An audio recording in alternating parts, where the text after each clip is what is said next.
Teledating. He bought the new iPhone 10 as an early Christmas present for himself. I'm brushing my teeth with his toothbrush and listening to him talk about all the hours of research that led him to purchase the 10 over the 8 Plus. The telephoto lens has optical image stabilization, he says, over the running water.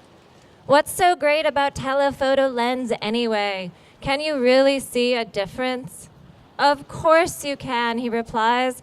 It brings things closer, puts the background out of focus.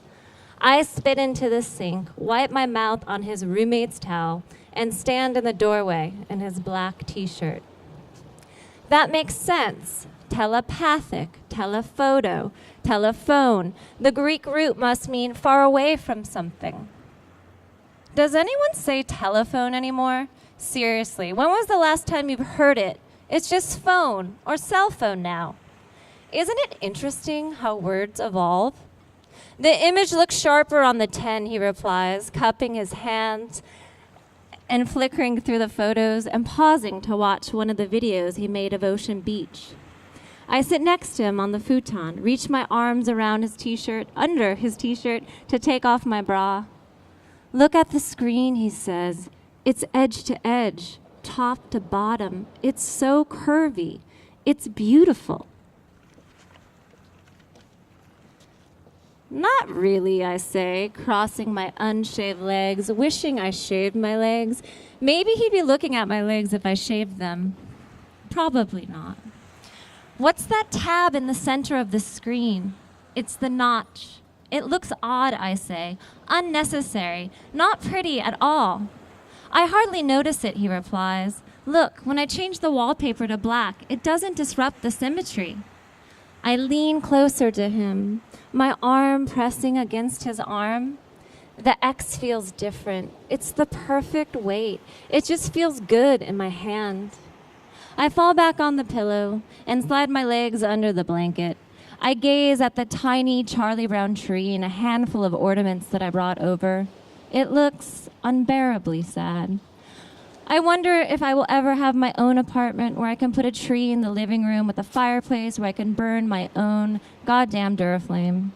I wonder if I will ever date anyone who has their own apartment or if I will move in with someone just so we can get our own place. On cue, I hear the front gate scrape open, then high-heeled boots up the stairs, then the key in the lock, then the boots in the hallway. He sighs into his phone as I jump up to turn on the space heater for some white noise and some warmth. It's freezing in his room. I lie on my belly, rest my hands on my chin, and say, "Show me how face recognition works." He gazes into his smooth glass. He appears so open, so interested. Is it his own reflection or the fact that he finally feels seen? The device scans his face and magically his color-coded apps pop up on the home screen. Like Clint Eastwood, he quickly locks the phone and shines it at me. I look into it like he did. Eyes open, small smile, but it only bounces at me. I swear it made one of those sounds on Family Feud, access denied, 5 fingers to the face.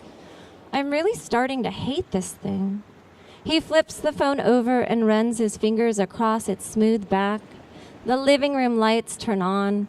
We can see through the sheet he hung over the double doors.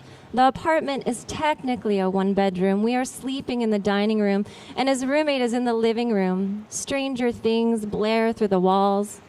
"Telescreens," I exclaim. "Shh!" He points to the double doors. "She knows that we're in here. You're allowed to have people over. Anyway, don't you remember Telescreens from 1984? Never read it," he said. "Really?" I try not to sound too disappointed. Their televisions are security cameras, except for at night. I don't think it had night vision or something. This camera has infrared technology, so it even works in the dark. So creepy. I reach my hand across his chest and skim my fingers underneath his waistband. He shakes his head. I roll my eyes.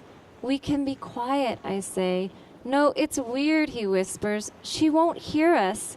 I just can't when she's sitting right there." He picks up his perfect weight phone and it cherishes his face.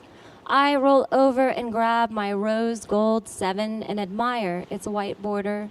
I hug my fingers around its thick edges and pull it close to my face until everything around me blurs out of focus.